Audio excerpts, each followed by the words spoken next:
Bem, meus irmãos, os irmãos encontraram o Evangelho de João, capítulo 8, em nome de Jesus. Amados,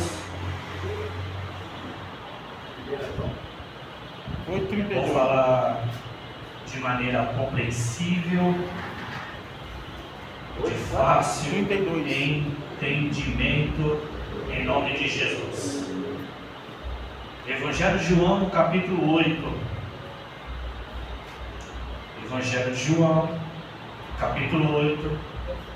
Vou estar citando o versículo 31, o versículo 32, o versículo 36, para dar andamento que nós vamos estar referindo a palavra do Senhor. Evangelho de João, capítulo 8, versículo 31, 32 e 36. Quando Jesus, cujo texto diante daquela elite religiosa, o prefácio aí é uma discussão sobre os filhos de Abraão. No 31, Jesus ele vai dizer assim: olha, se vocês permanecerem na minha palavra, se vocês permanecerem firmes na minha palavra, verdadeiramente serão meus discípulos e conhecerão a verdade, e a verdade o libertará. E no 36 Jesus conclui que se o Filho do Homem libertar, verdadeiramente sereis livres. Amém? Pode se aceitar e deixa a sua Bíblia aberta em nome de Jesus para você acompanhar. Amados, Jesus, perante a elite religiosa dos fariseus, Aleluia. Porque os fariseus perante a Torá, que é o livro do judaísmo, que vai de Gênesis a Malaquias, e principalmente o Pentateuco, de Gênesis a Deuteronômio, que são os primeiros 5 livros da Bíblia, ressaltando ali o diálogo entre Jesus e os fariseus. E aquela elite religiosa, eles afirmam perante Jesus que eles são filhos de Abraão, e que Abraão é o pai deles. Mas Jesus confronta que se eles verdadeiramente fossem filhos de Abraão, e se Abraão fosse o pai deles, eles fariam a vontade de Deus e não a vontade de Satanás, conspirando querer matar Jesus. Aí você vai entender quando você desce para o versículo 44 do Evangelho de João, no mesmo capítulo 8, no versículo 44, Jesus diz que o pai deles é Satanás, porque ele foi homicida desde o princípio, nunca se firmou na verdade, porque não há verdade nele. Porque quando ele fala a mentira, ele fala a sua própria língua, porque ele é mentiroso e é pai da mentira. Aleluia. Mas Jesus, ele diz que se nós conhecer a verdade, nós seremos libertos. Mas a libertação vem do Filho. No 36 ele ressalta que se o Filho vos libertar, verdadeiramente serás livre. Mas aí fica uma pergunta: mas pastor, mas Jesus liberta do quê? Ou seja, do que nós seremos libertos ou libertados? A resposta está no versículo 34. Aleluia. Aí do Evangelho de João, capítulo 8, que Jesus diz assim: e respondeu Jesus: digo a verdade, se aquele que vive pecando é escravo do pecado.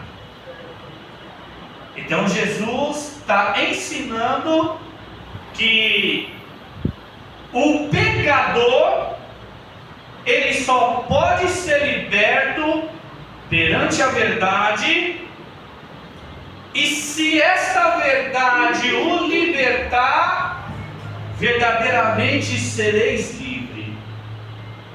Então, todo aquele que vive pecando, ou seja, que vive na prática do pecado, ainda não foi liberto por Jesus. Porque muitos ainda, que por mais que entregaram a sua vida a Jesus, que vêm para a igreja frequentemente, até mesmo aqueles que já desceram as águas do batismo, tem muitas das coisas que ainda o prende. Ou seja, muitos não conseguem ter intimidade com o Senhor, como foi dito aqui pelo pastor Henrique, de ter intimidade com Deus, relacionamento com o Senhor, porque algumas coisas na vida, algumas áreas da vida, ainda ele é preso, não se entregou totalmente a Jesus. Aleluia. Então, a importância de você não só entregar sua vida a Cristo e de segui-lo, mas também de ser liberto. Porque nos dias de hoje o nosso evangelho, o nosso cristianismo está sendo mal visto, perdendo a credibilidade do nosso Salvador Jesus Cristo. E hoje, que se comemora a Páscoa, que na verdade é a morte e ressurreição de Cristo, mas a gente temos que entender que Jesus foi dado por Deus o Pai, pelo amor da humanidade, para aqueles que crêem nele, não pereça, mas tenha a vida eterna. Glória a Deus. Essa é o verdadeiro significado da Páscoa. Glória a Deus. Esse é o verdadeiro significado de ressaltar, ou aqueles que comemoram a ressurreição de Cristo. Como diz o texto áureo da Bíblia de João 3:16 ao 18, que Deus amou o mundo de tal maneira que Ele enviou seu Filho unigênito, para que todo que nele crê não pereça, mas tenha vida eterna. Que nele crê não é condenado, mas aquele que não crê já está condenado, porque não crê no Filho unigênito de Deus. Mas amados, então a verdade na minha vida e na sua vida, e todos aqueles que decidiram seguir a Cristo, é ser liberto. E a libertação é aqueles que ainda, infelizmente, são escravizados pelo pecado, por vícios, por manias, por mau comportamento. Só que você tem que entender que todos nós, todo ser humano na face da terra, ele é pecador, porque infelizmente ele nasce do fruto do pecado, e por causa do princípio da criação do homem, de Adão e Eva, nós seres humanos herdemos a identidade da dedicação do homem, que é o pecado. Ou seja, nós, todo ser humano, herdamos a natureza de Adão. Porque quando Adão e Eva pecam, o pecado entra no mundo, e por isso que o homem é pecador. Por isso que o homem tem a sua natureza pecaminosa. Nós pecamos porque a nossa natureza não se inclina à vontade de Deus. Em Romanos 8:7 diz que a mentalidade da carne é morte, e ela não se submete à lei de Deus e nem pode obedecê-la, porque ele é caída. Quando Deus cria o homem, Gênesis 1:26, façamos um homem à nossa imagem conforme a nossa semelhança, e em Gênesis 2, versículo 7, Deus formou o homem do pó da terra e sobre suas narinas soprou o fôlego de vida, e o homem se tornou alma vivente. É que Deus, o que dá vida, ele colocou o seu espírito no homem, e o homem torna-se alma vivente.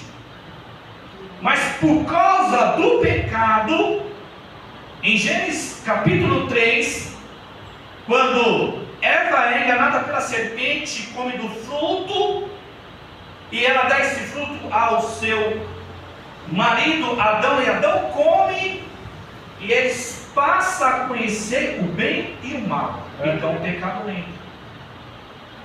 E desde a criação o homem continua com a sua natureza caída. O que muda nos dias de hoje é só o avanço da ciência e da tecnologia. Mas o homem em si só, e quando eu falo homem, eu me refiro homem e mulher. Em Gênesis capítulo 1, Deus fez o homem à sua imagem e à sua semelhança.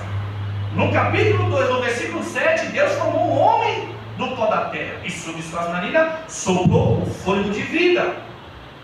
Em Gênesis no capítulo 2, continuando o texto, quando Deus faz Adão a ter um sono profundo, ele tira de Adão, uma das suas costelas, a mulher, ele faz a mulher do homem. Mas quando peca, tanto ambos da parte, seja homem e mulher, herdou essa natureza caída. E por isso que a humanidade não tem domínio próprio. E é por isso que nós vemos a humanidade hoje indo à decadência e mergulhando cada vez mais no buraco profundo de maldade e promiscuidade, sem freio. Porque o ser humano está tomando decisões e tornando as suas ações sem parar para pensar no que está fazendo. Por isso que quando você ouve e vê um noticiário, é coisas que muitas das vezes não cabem na nossa compreensão, porque este homem, porque esta mulher teve coragem de tão crueldade. Só que aprenda e entenda, na questão do homem ser pecador, porque nasce do fruto do pecado, não está na referência dos que são ímpios, que vivem na sua impiedade. Nós que estamos aqui hoje ouvindo esta palavra, por mais que nós entregamos a nossa vida a Cristo, passamos pelas águas do batismo, estamos aqui nessa noite, nós somos pecadores. Só que a diferença é que nós, pelo Espírito Santo de Deus, na minha vida e na sua vida, a gente tem força e domínio para domar a nossa natureza caída. Porque aprenda a entender, irmãos, sobre a questão do homem ser pecador, é desde o princípio. Eclesiastes 7:20 diz que em todavia não há um justo sequer na terra, aquele que faça o bem e que nunca peque. É desde o princípio. Em 1 Reis 8:46 diz o texto que não há ninguém que não peque. E 2 Crônicas 6:36 o texto repete dizendo: não há ninguém que não peque. É desde o princípio. É a antiga aliança. Mas e a nova, pastor? Mudou alguma coisa? Não. A nova aliança, a Bíblia vem afirmando e dizendo que o homem é pecador. Em Romanos capítulo 3, do versículo 10 ao 12, diz que não há um justo sequer, não há ninguém que entenda, e não há ninguém que domine o seu pecado. Ou seja, se não há um justo sequer, não há ninguém que faça o bem, não há ninguém que entenda. Aí no versículo 12 diz que todos se desviaram e tornaram-se juntamente inúteis. E aí, no capítulo 3 de Romanos, você desce para os versículos 17 e 18, diz assim: e não compreenderam o caminho da paz. Aos seus olhos é inútil temer a Deus. Então Paulo, ele ressalta desde o princípio. Lembra que eu citei Eclesiastes 7:20? Todavia, não há ninguém que faça o bem e que nunca peque. E aí Paulo traz em Romanos 3:10 que não há um justo sequer na terra, aquele que faça o bem e que nunca peque. Não há ninguém que entenda, ou seja, de entender a palavra do Senhor e aplicar na sua vida. Porque muitos conhecem, mas nem todos aplicam na sua vida. Muitos têm conhecimento, domina o conhecimento, de Gênesis a Apocalipse. Mas nem todo que tem esse acesso ao conhecimento e o domínio do conhecimento, vive o conhecimento. Porque há uma diferença de conhecer por saber e ter informação.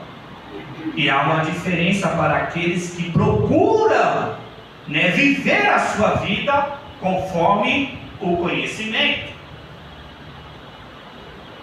Por isso que Tiago capítulo 1, versículo 22, ele diz: olha, sejam praticantes da palavra e não apenas ouvinte, enganando a si mesmo.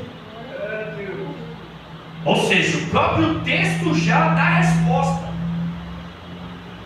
Se nós ouvimos e aprendemos, mas não praticamos, nós enganamos a nós mesmos, ou seja, nós se tornamos religiosos.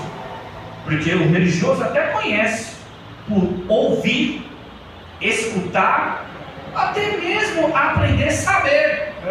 Mas se não coloca esse conhecimento em sua vida, ou seja, se nós cristãos, evangélico, crente, a gente ouve a palavra, aprende da palavra, mas a gente não procura ter um estilo de vida pela palavra, se nós não deixa a palavra reger a nossa vida, estamos enganando a nós mesmos e tornamos apenas religiosos.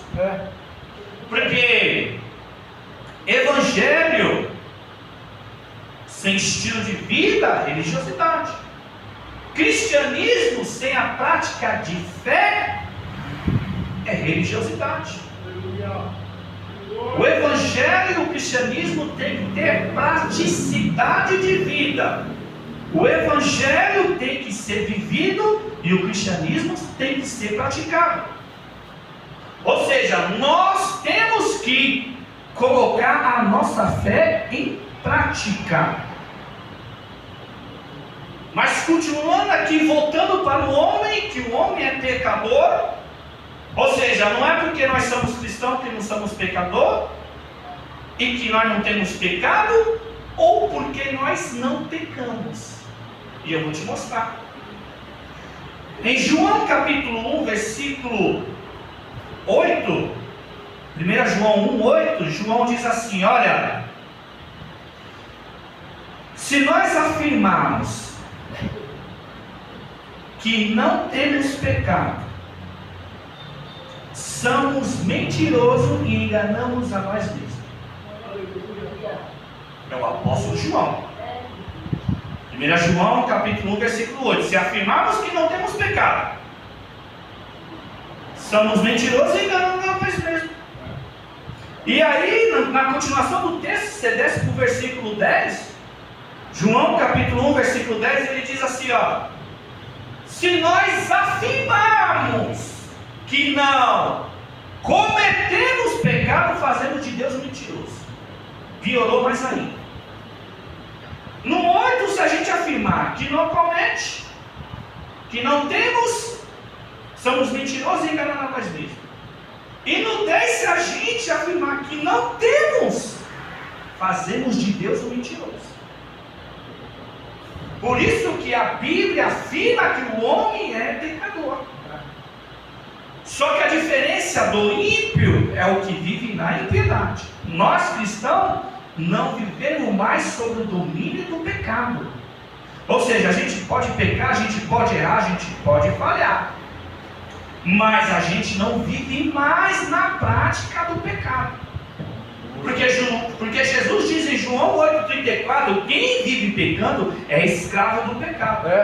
E Jesus morreu na cruz para nos libertar do poder do pecado.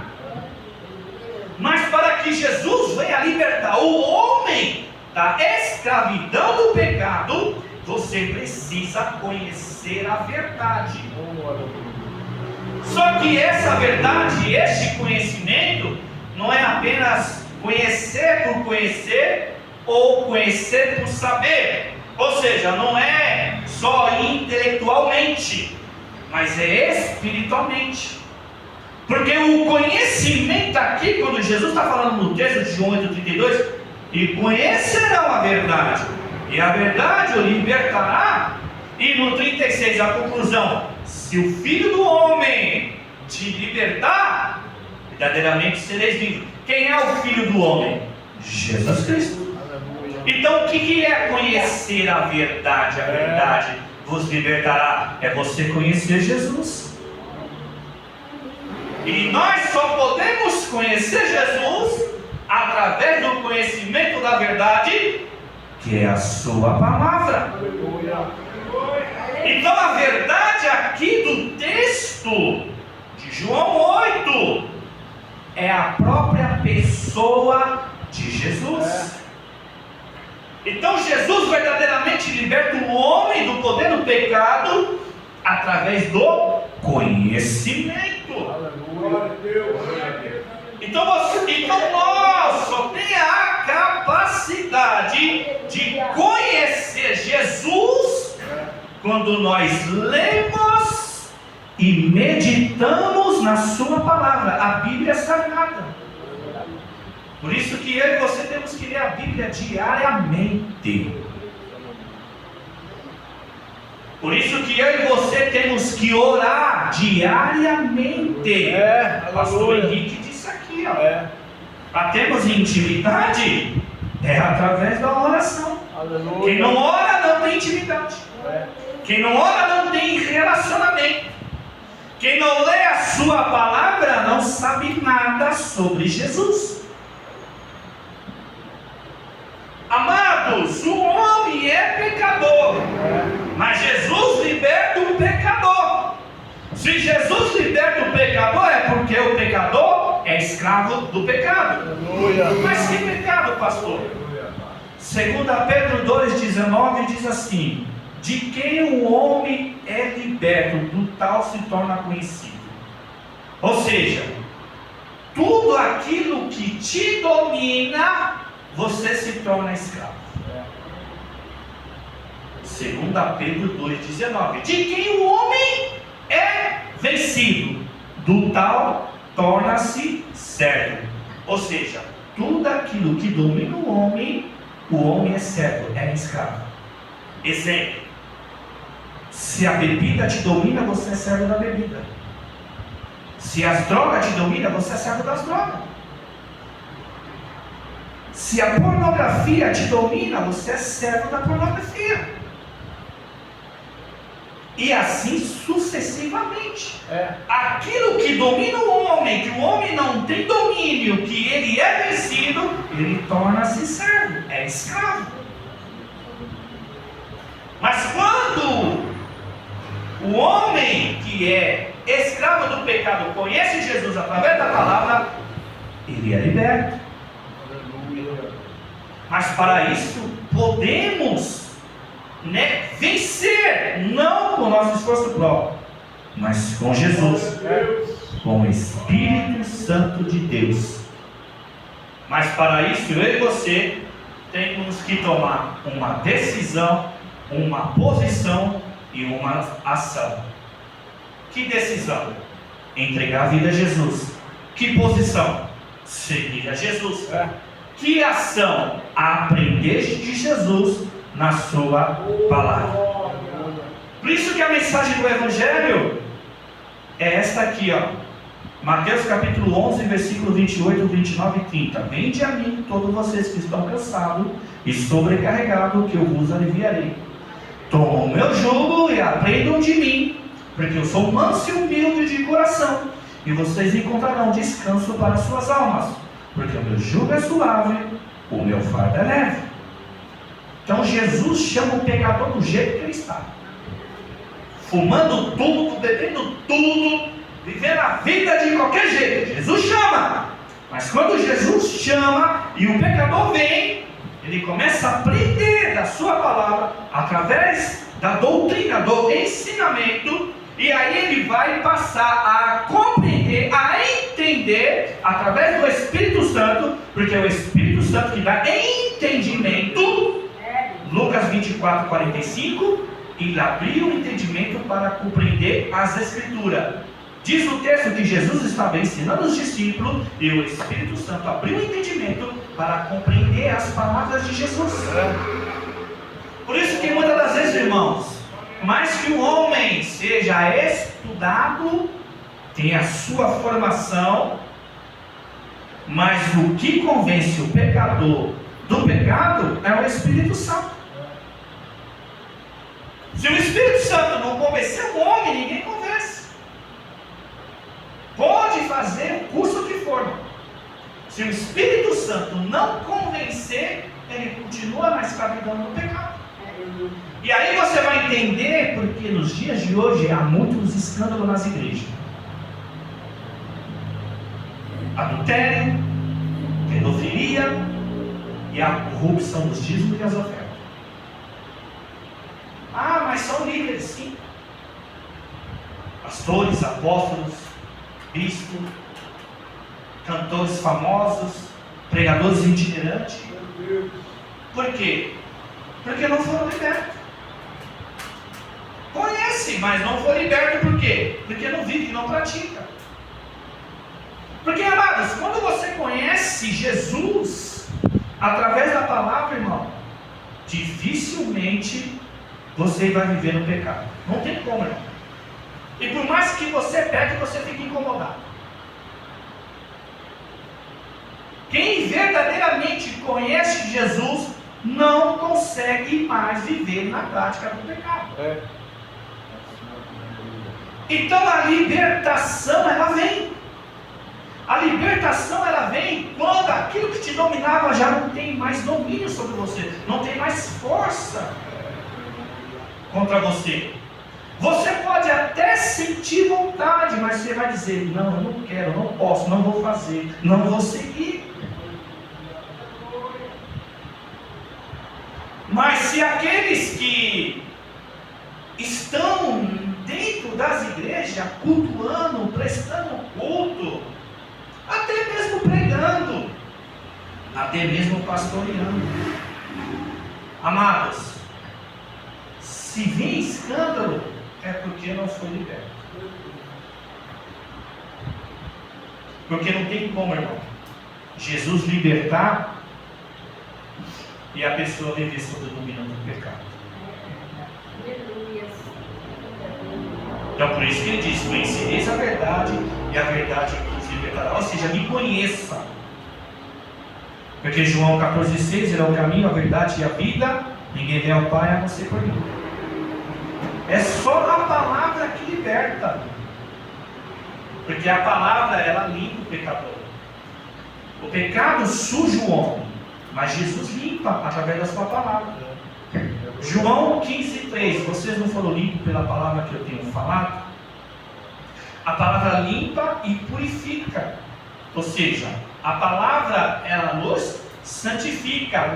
O processo de santificação começa pela palavra de Deus. Por quê? Porque a verdade que é a pessoa de Jesus, ela te liberta, porque ela sempre vai te confrontar. Toda vez que você pega a sua Bíblia e começa a ler, a meditar, Jesus vai falando no seu interior. Então eu mudo isso, mudo aquilo, mudo minha rota. Você está entendendo? Em João 17:17, e santifique-se na verdade, a tua palavra é a verdade. Então a única verdade que nos liberta é Jesus. Não tem sacrifício de tolo, não tem ensino da bênção, da água que veio dos céus, nada mais do que esse povo entende.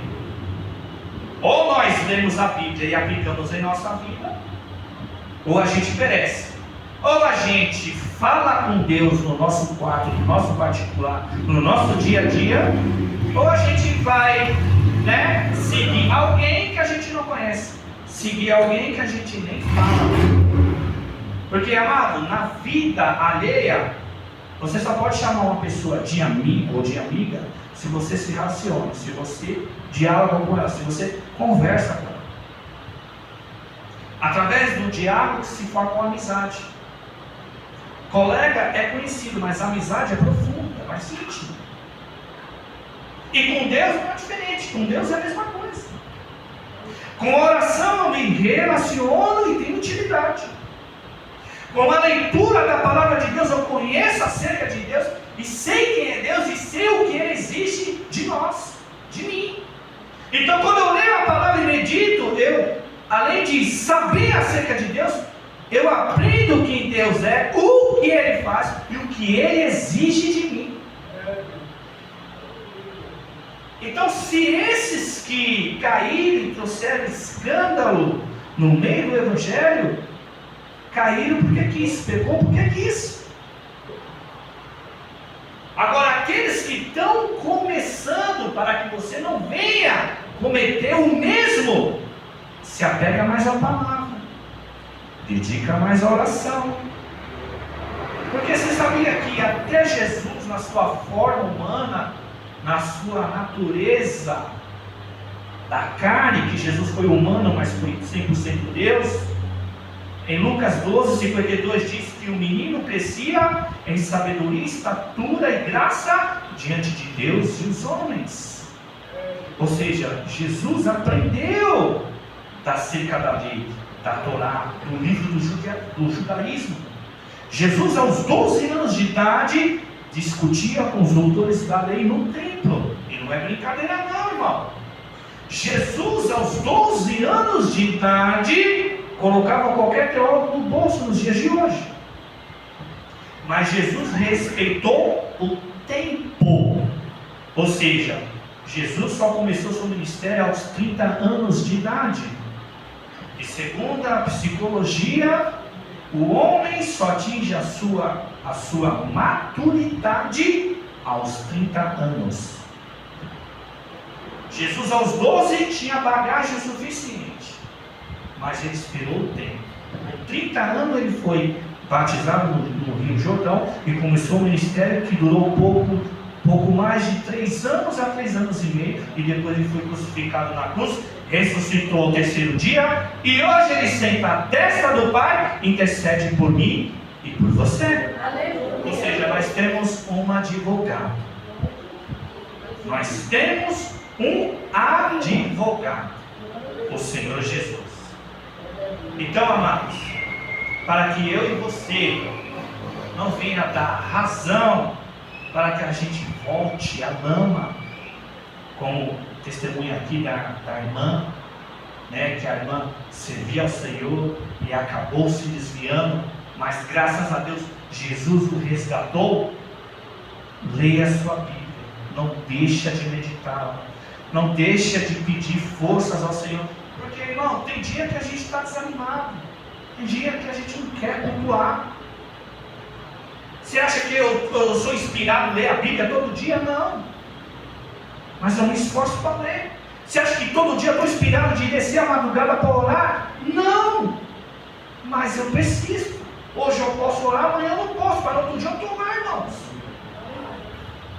Porque é uma guerra entre a carne e o Espírito. Um dia eu vou falar sobre a guerra, sobre a carne e o Espírito. Amém, meus irmãos? Amém. Então fica com essa palavra simples, esse feijão com arroz aqui, para que a gente venha se firmar na presença do Senhor. E antes de encerrar o culto, quero chamar o nosso pastor Wilson para estar louvando um louvor a Deus. Depois eu vou estar orando e dando as bênçãos apostólicas em nome de Jesus. Amém, meus irmãos? Amém.